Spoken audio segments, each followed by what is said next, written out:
What if I told you that right now, there's an MLB team that is refusing to spend money? Former players have said that the Pirates are comfortable being mediocre. This comes, of course, with having the lowest payroll in baseball nearly every single year.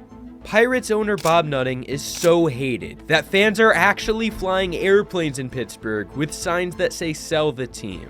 They've opened a website telling him to sell the team. There are billboards across Pittsburgh for him to sell the team. There are ads on cars telling him to, you guessed it, sell the team. The fan base has raised thousands of dollars to afford funding for their anti-Bob Nutting movement, and this isn't even the worst of it. At the Pirates Fan Fest, they chanted to sell the team. The Pirates were selling expired sodas, and to top it all off, they misspelled the name of Andrew McCutchen, their most beloved player. Hell, a staff member has fought a fan on video this year. A drunk underage fan nearly died at a Pirates game after falling out of his seat. This organization is indeed cursed, ladies and gentlemen. The last time they won a playoff game, Vine still existed. The PlayStation 4 wasn't released, the iPhone 5 was brand new, and Mariano Rivera was still in the league. They are currently on the longest playoff drought in the National League, and everybody knows it. So, who should hold the most blame for the downfall of their once great franchise? Is it their owner? Or is it Ben Cherington, their general manager's incompetence, that has held them back from being a true contender? Imagine you had 6 years to rebuild the Pirates. You had drafted 9 players in the first round and failed with nearly every one of those draft picks. Because that's the job Ben Cherington has done. Just 2 players remain from their 2019 team. Nearly everyone has been traded, and almost every trade has been a disaster. Not to mention, they're currently wasting the best pitcher on the planet, Paul Skenes. They have the worst offense in baseball. They may have to enter yet another rebuild. Their 2025 trade deadline at the end of July showed that they do not intend on winning anytime soon. Everyone is confused. But one thing is clear, Pirates fans are fed up.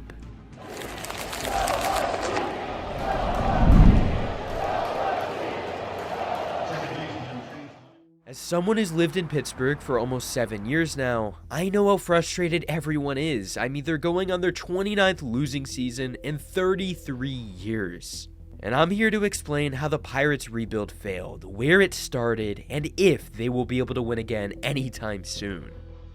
The Pirates' new leadership is in place. The team formally introduced Ben Cherington as its new general manager today. And Cherington comes to Pittsburgh with an extensive resume, one that includes a World Series championship. Cherington had helped draft the likes of 2 MVPs, Dustin Pedroia and Mookie Betts. But the Pirates were a completely different team than anything he had ever been a part of, with their low budget presenting a unique problem. Before he got the job, they had traded the likes of Garrett Cole, Tyler Glasnow, and Andrew McCutchen. With those trades, they were able to get starting pitching talent with Joe Musgrove and outfield talent in Brian Reynolds. In 2019, Reynolds was actually their best young hitter with over a .300 batting average. Over at first base, slugger Josh Bell hit over 30 home runs. Lastly, starting pitcher Mitch Keller had just come up to the big league roster, and if their development succeeded, he could help lead their pitching rotation. However, the overall roster Cherington inherited featured little to no talent. For the few veteran guys that they did have, they weren't going to be sticking around. The first significant move in this new front office was hiring manager Derek Shelton over a guy who went on to be a successful manager with the Royals. Cherington's first major trade was sending star outfielder Starling Marte to the Oakland A's in return for top prospect Liover Peguero. Cherington talked highly of him, saying he does a bunch of things that good major league players when they were 19 did, and we're excited about that. In June, Ben Cherington ran his very first draft with the Pittsburgh Pirates. He first selected infield prospect Nick Gonzalez at 7th overall. In the second round, he took pitchers Carmen Mlodzinski and righty Jared Jones. They were key pieces, which we'll get back into later. As 2020 went along, the flaws of this team really showed. They had 2 former top picks, Cole Tucker, who mainly played at center field, and Kevin Newman, who played the infield. Arguably their worst infielder was third baseman and shortstop Eric Gonzalez. Another disaster was right fielder Gregory Polanco, who was far beyond his prime. He couldn't stay healthy, couldn't throw, and could no longer hit.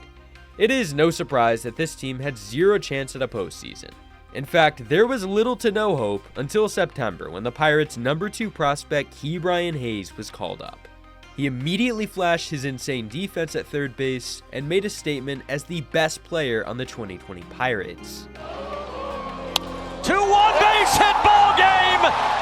Ke'Bryan Hayes raises the Jolly Roger, his first career walk-off! In 2021, the team was expected to lose a lot of games. Cherington stupidly traded Josh Bell after a down year. In return, they got one of the Nationals' top pitching prospects, Will Crowe. The one other major move he made this offseason was sending starting pitcher Joe Musgrove to the Padres. Their return was headlined by pitcher David Bednar and catcher Endy Rodriguez. Their final move was trading yet another pitcher away, Jameson Taillon, to the New York Yankees. Taillon was actually a star in Pittsburgh before encountering his second elbow injury, prompting them to trade him. They received several prospects, with the most notable being pitchers Roansy Contreras, Miguel Yajare, alongside hitter Cannon Smith-Njigba.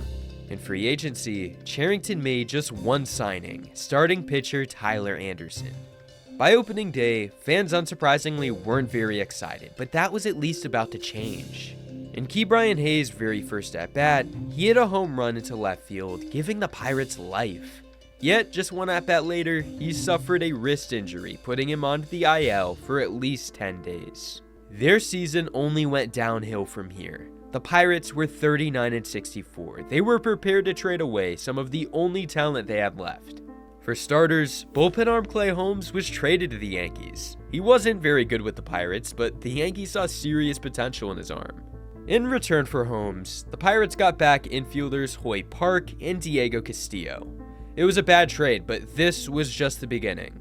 You see, there were a lot of trade rumors regarding second baseman Adam Frazier. Adam had a .324 batting average, but was 29 years old and perfect trade bait.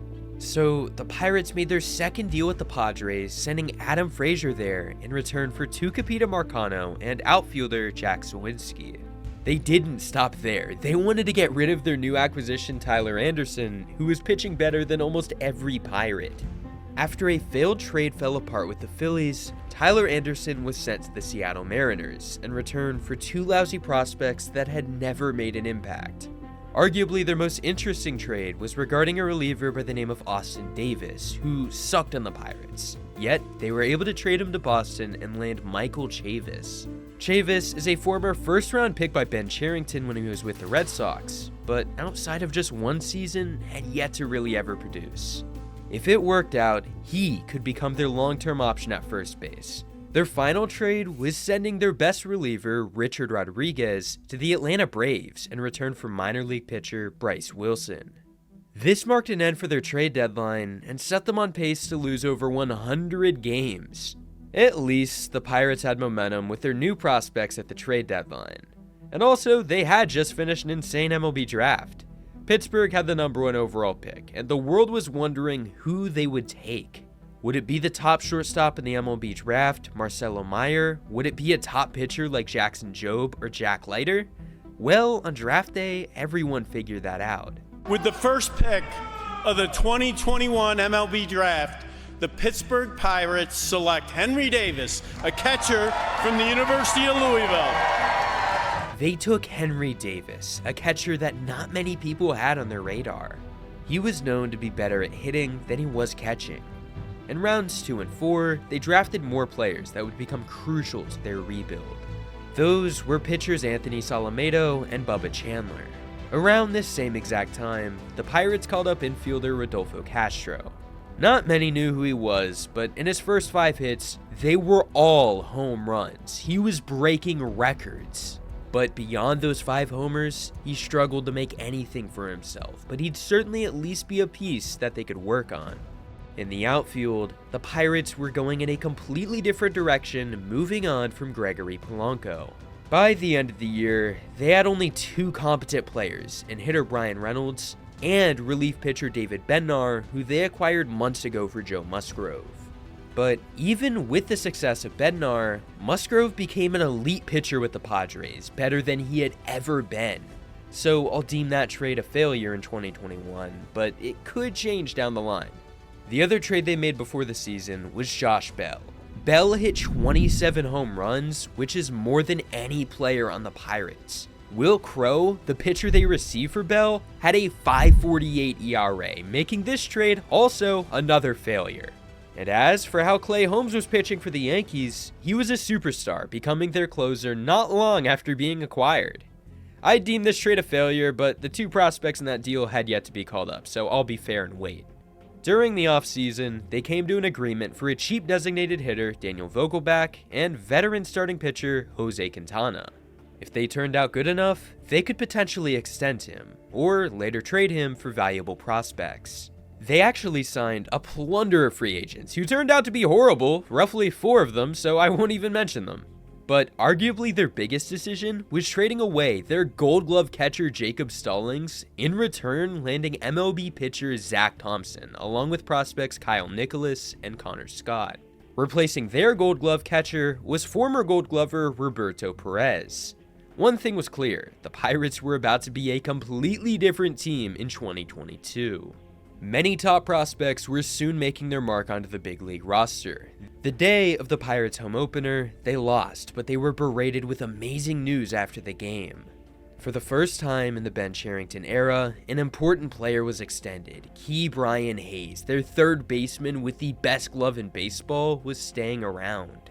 At the time, his 8-year, $70 million contract was the highest in Pirates history. Bob Nutting opened his wallet for a change. Everyone wondered why, but he later explained it, saying this. Realized that our greatest success came when we had a core of young players that we believed in and that we were really committed to. Brian Hayes is one of those players. It's time for us as an organization to put a stake in the ground.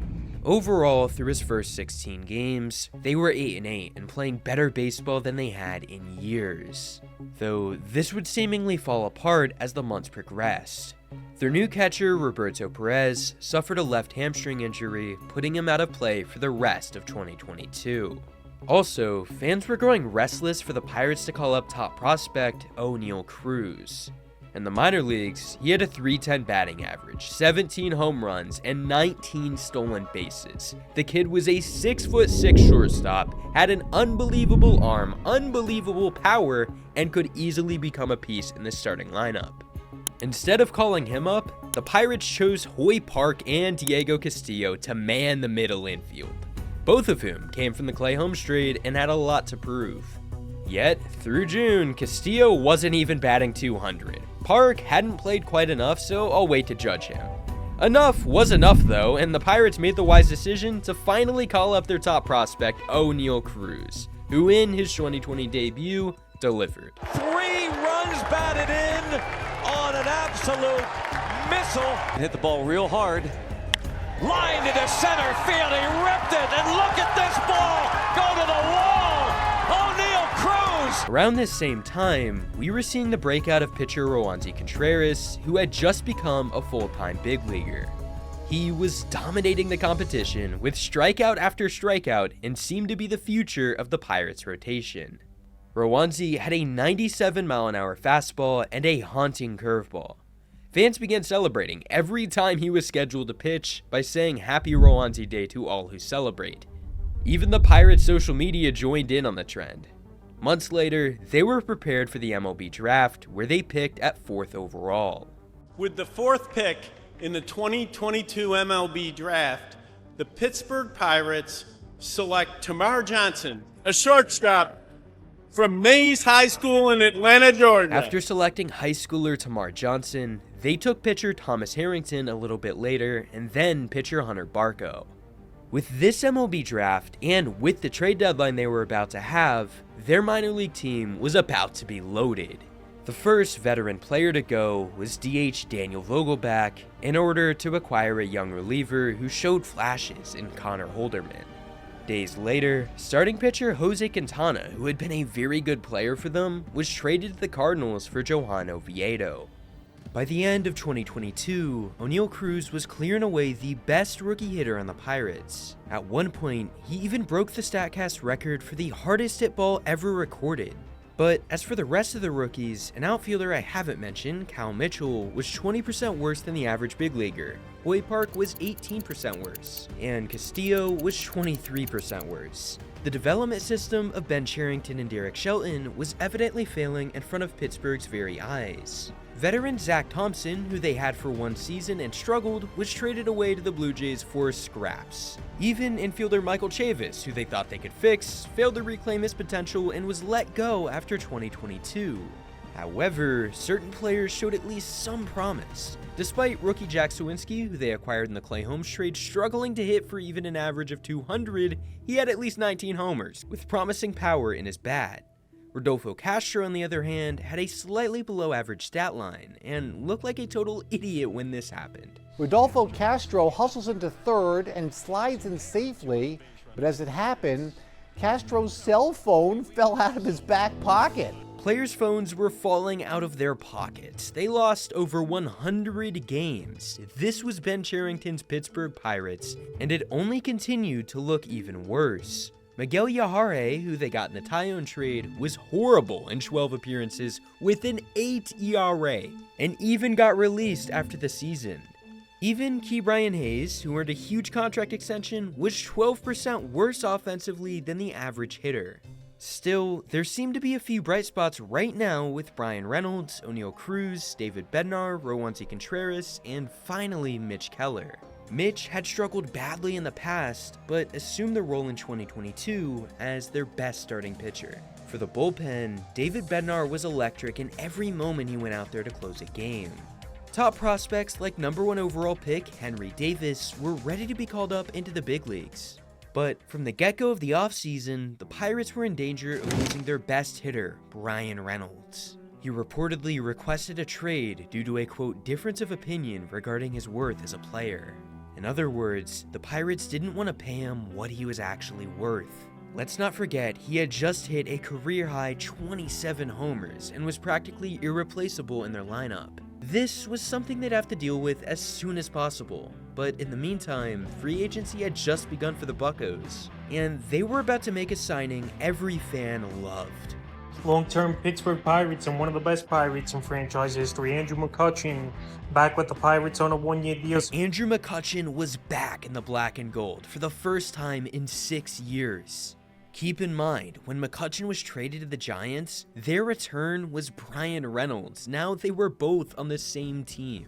They had a clear objective this offseason, and that was basically to dumpster dive for players who could potentially do some damage. Pittsburgh wound up with 2 first basemen and DHs, Carlos Santana, G-Man Choi, plus catcher Austin Hedges, pitchers Vince Velasquez, and Rich Hill. Ultimately, their final move was getting Connor Joe from the Rockies to be their right fielder. With top prospects on the horizon like catcher Henry Davis and pitcher Quinn Priester, the veterans could now serve as mentors. We were entering year 4 of this regime, and everything could be coming together as they enter 2023. But I will note that they 1000% lost the Clay Holmes trade as they released both Hoy Park and Diego Castillo. As for Najigba, he was one of the top prospects they got back for Jameson Taillon, and Najigba had an exceptional spring training with a .333 batting average.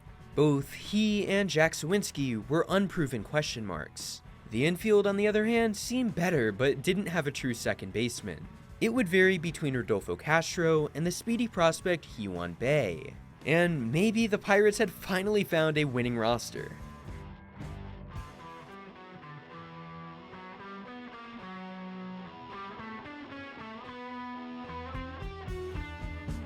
The Pirates had the best record in the National League. All of a sudden, McCutchen, Sawinski, Joe, and Reynolds were hitting unbelievably well. They stole more bases in baseball than any other team. Ben Cherington had potentially built a contender that Pittsburgh was looking for. With the vision clearly paying off, Derek Shelton was given a contract extension to stay in Pittsburgh. Despite the criticism Shelton had received in years past, the team was winning, and in the midst of it all, they got the best news they had seen in years. Switch hitting outfielder Bryan Reynolds agreed to an 8-year extension worth more than $106 million. Reynolds was staying in Pittsburgh for the long run, and this was the most momentum this team had seen in years. Yet somehow, all of it was about to die in the matter of days. Their record went from being 20-8 to 22-20 after an abysmal stretch of games. There were just too many players struggling on this roster, especially considering that back in early April, shortstop O'Neal Cruz suffered a fractured left ankle after awkwardly sliding into home plate in a collision. This meant that the rookies had to step up, and many were unable to. Yohan Bae was struggling, Candace Smith-Njigba was not an MLB player, and this Pirates developmental system was failing. Their only hope left was #1 overall pick Henry Davis, who was demolishing the minor leagues. So in June, we saw the call-up of catcher Henry Davis and former first-rounder Nick Gonzalez. A month later, we saw infielder Endy Rodriguez get the call-up as well. And another player, Liover Peguero, another top prospect, also got a chance at the big league level.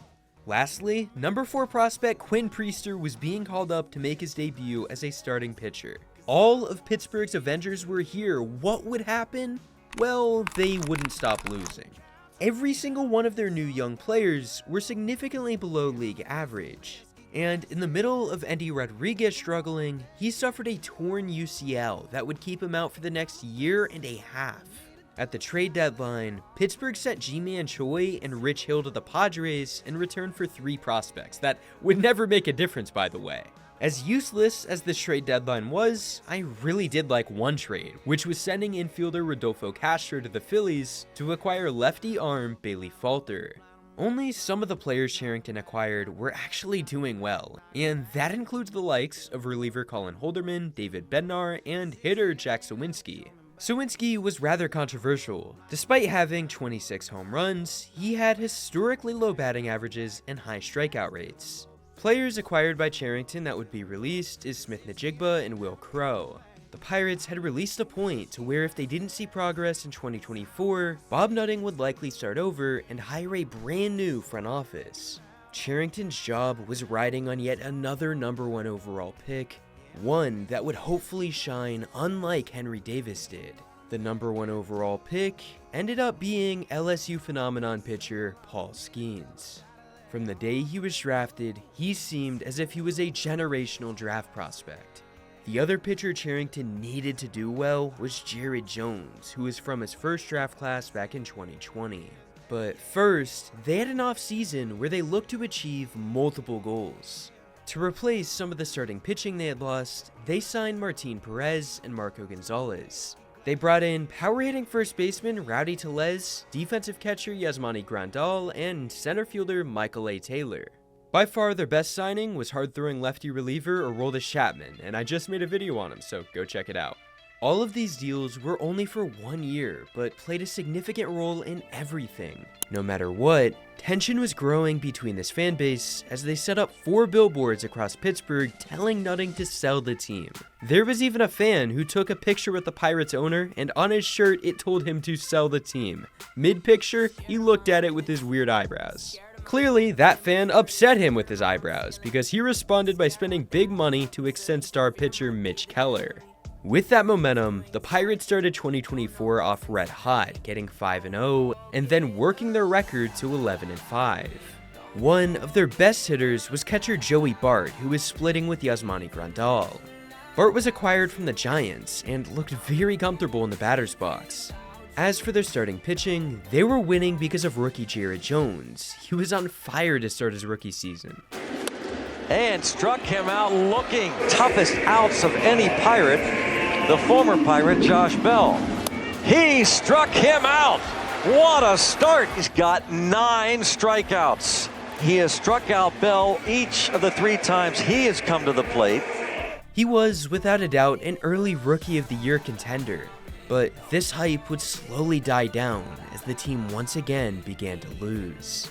The man being blamed for the losing was Ben Cherington, because he was holding #1 overall pick Paul Skenes down in the minor leagues. Skenes was clearly ready. He could help them win games immediately, but instead, we were getting into mid-May and he was still not up.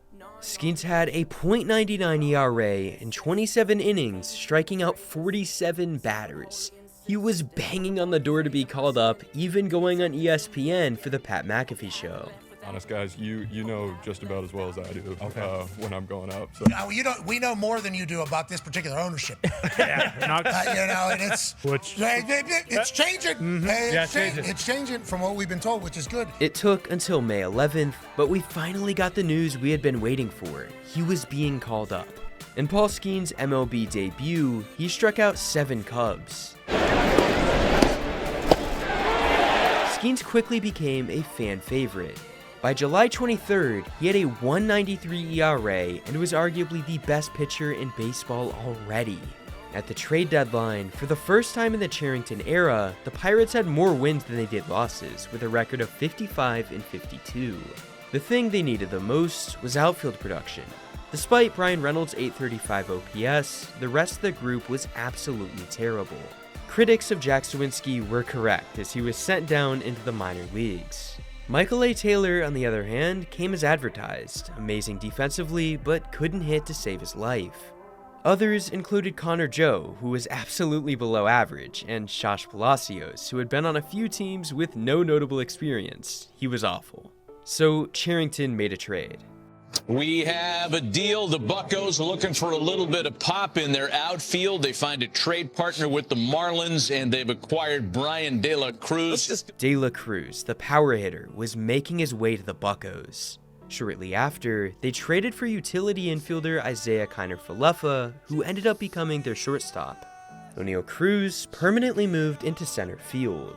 As for what Kiner-Falefa brought to the team, he was versatile defensively and had a .290 batting average in Toronto. It also helps that Cherington moved off of pitcher Martin Perez, sending him to the Padres in return for a prospect. They still weren't satisfied with the roster, and their last move at the MLB level was adding depth outfielder Billy Cook. Now, the question remained, would this team make the playoffs, and how would they perform?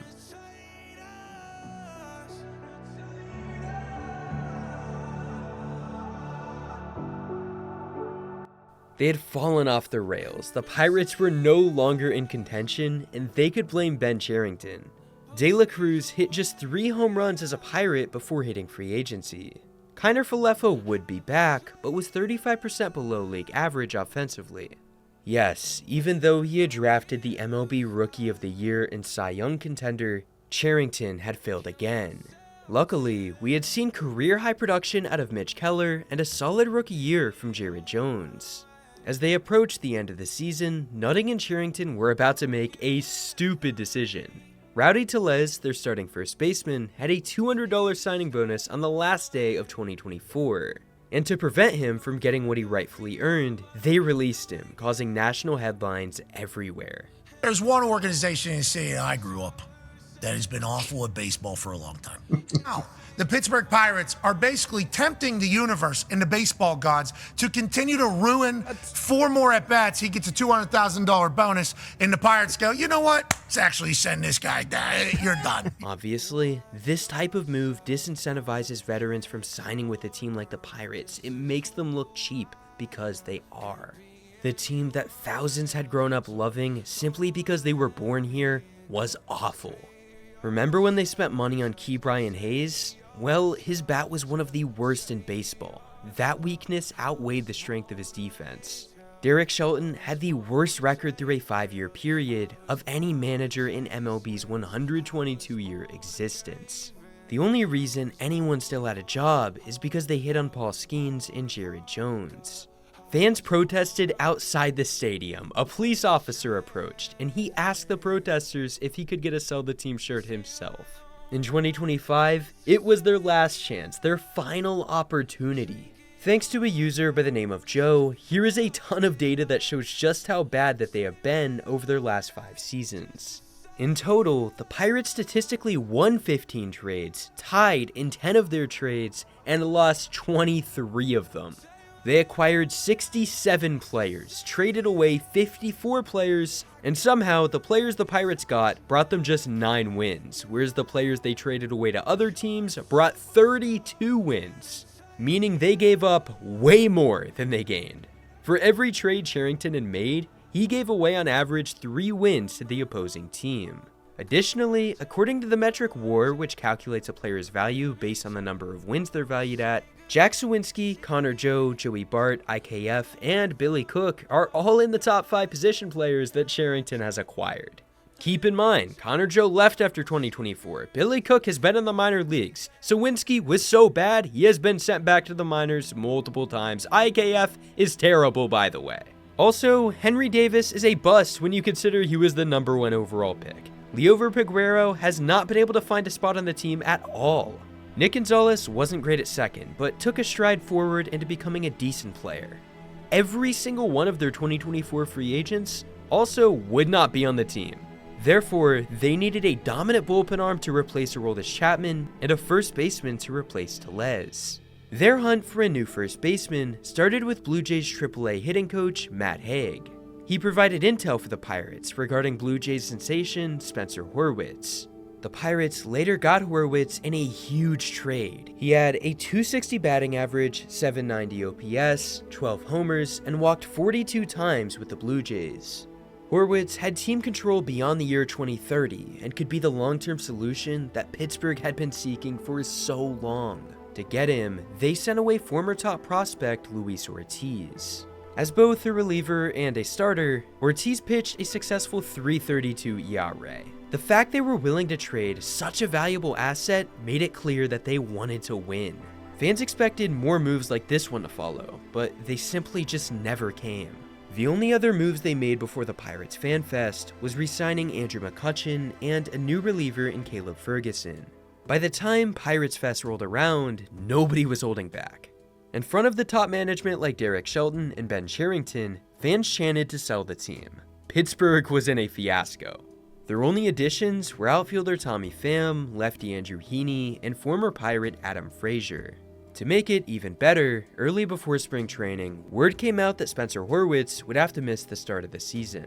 Cherington traded for him, knowing he couldn't play at first base for months. To be honest, the lineup looked underwhelming for every player other than McCutchen, Reynolds, Cruz, and Joey Bart. Despite amazing performances from their pitching staff, they simply couldn't hit. They were 2-5 to start the season before they got back home to PNC Park. Bob Nutting attended that day, and it was not pretty for him. Can I get a word, Bob? Bob, can I get a word? How was opening day for you? One thing everybody noticed on opening day was that Nutting replaced a tribute to Roberto Clemente with an advertisement. Roberto Clemente Jr. was stunned when he saw what they did. They received so much backlash that they restored the ad almost immediately. Days later, Pat McAfee hosted a huge show in Pittsburgh with a ton of famous guests, with one of them being Paul Skenes. Sell the team! Sell the team! Sell the team! Bob Nutting even told a reporter, "I am particularly well positioned to help influence changes in the economics of the game." My question is why? Why, Bob? You didn't spend any money? Is that why you're specifically well positioned to speak on the matter? Their season was falling apart, and the Pirates' reputation was being dragged down like we had never seen before. First, an underage employee got drunk and fell out of his seat in right field. A fan heckled an employee to the point he attacked the fan and a fight broke out. Tommy Pham was suspended for making a gesture towards a fan. Then, on the field, Skenes pitched 4 straight starts, giving up 3 runs in just one of those games, and guess what? They lost all of those Skenes starts. For months, no, way longer than months, for years, everybody wanted to see changes, whether it was manager Derek Shelton or if it was Bob Nutting firing Ben Cherington. And then Pittsburgh finally got real change. Mid-season managerial replacement Derek Shelton fired by the Pirates, relieved of duties, officially as they say. Their bench coach Don Kelly has been named manager. Owner Bob Nutting described the first quarter of the season as frustrating and painful for everyone. And directly after Derek Shelton was fired, the Pirates began to win. New interim manager Don Kelly brought fire to this young team, something they hadn't felt in years. No, they still weren't good. After all, he was inheriting a 12-26 team, but they were now showing fight at least. This 45-year-old player, Don Kelly, the Butler, PA native, was 26-24 as the manager. His team was playing with gut, playing like something mattered. And if they weren't, they'd be benched for the poor lack of effort. Maybe, just maybe, they had found something. But over the next few weeks, the Pirates management, of course, had to continue being embarrassing. Even though they needed a starting pitcher in the rotation all year long, Cherington passed on the possibility of Bubba Chandler being called up. He was a top prospect in baseball. You clearly made a mistake the last time you kept a guy down at Paul Skenes. Why not give this kid a chance? Also, the Pirates looked even more embarrassing when Ben Cherington drafted a second-round pick who chose to play in UCLA over going to the Pittsburgh Pirates, making $2 million as a kid in their early 20s. And the embarrassment continued. From a bobblehead shortage debacle that infuriated fans into a Bob Nutting company that illegally contaminated a lake. By the trade deadline, fans accepted that they were likely doomed. Their highest paid player, Brian Reynolds, went from being a star to being 11% below league average with his bat. Ke'Bryan Hayes, who they also handed that massive extension, was on year number 6 and still could not hit. He now had 4 seasons where he hit below a 700 OPS. But fans really didn't want their star players to be traded, obviously, as they wanted to potentially build for 2026. There were 2 major rumors regarding starting pitcher Mitch Keller and closing pitcher David Bednar. Both were nearly the top prospects at their position available in the trade deadline. One thing Cherington assured is that every move would be made with the intent of winning in 2026 and beyond. As everyone waited for them to do something, they struck a deal. News, this one is a shocker. Ke'Bryan Hayes moving from the Pittsburgh Pirates to the Cincinnati Reds. Ke'Bryan Hayes was now in Cincinnati, the one place nobody anticipated him being in. Pittsburgh was able to trade his entire contract and his bad back that was always injured in return for roughly nothing. Personally, I'd be happy with the deal if I was a Pirates fan, but I understand many people are not. But little did I know, this was just the beginning. Yankees are finalizing the deal to acquire closer David Bednar from the Pirates. Fans were furious on social media. People were mad that their favorite Pirate was now gone, just like they had remembered in years past with the Bell or McCutchen trade. Every time that they grew attachment to a player, they left due to a poorly handled Pirates organization. The only notable player in this return was the Yankees' number 8 prospect, catcher Rafael Flores. Yes, he's a catcher who has power in his bat, walks a decent bit, and was in AAA not far from being called up. The deadline got even worse later in the day when fans learned that lefty pitcher Bailey Falter was on his way out. You see, Bailey had a .373 ERA, was their only good lefty, and had 3 additional years of team control left. That's not to mention that earlier they had sent away bullpen arm Caleb Ferguson. So they had no more bullpen, didn't have a third baseman, no closer, and just wait, it gets even worse. But first, how exactly did any of these moves indicate that they wanted to win in 2026? National reporter Robert Murray said this about their trade deadline. It was horrendous. What were they doing? It felt like an organization that doesn't have a plan by any means. It was flabbergasting. A big reason that he said it was flabbergasting was because they did not trade any of Andrew Heaney, IKF, or Tommy Pham, all of whom had expiring contracts and were blocking young players from making their way onto the big league roster. To their credit, they later called up Bubba Chandler, released Andrew Heaney and IKF. Chandler's MLB debut was promising, and it looks like he could be a prominent role moving forward. All they have to look forward to in 2026 is their starting pitching and the number 1 prospect in all of baseball, hitter Connor Griffin. But I guess it all makes sense. This team is on a path of losing, and it starts from the bottom up with Bob Nutting allowing incompetence and Ben Cherington showing that he truly is incapable of running an organization. This team is the Pittsburgh Pirates.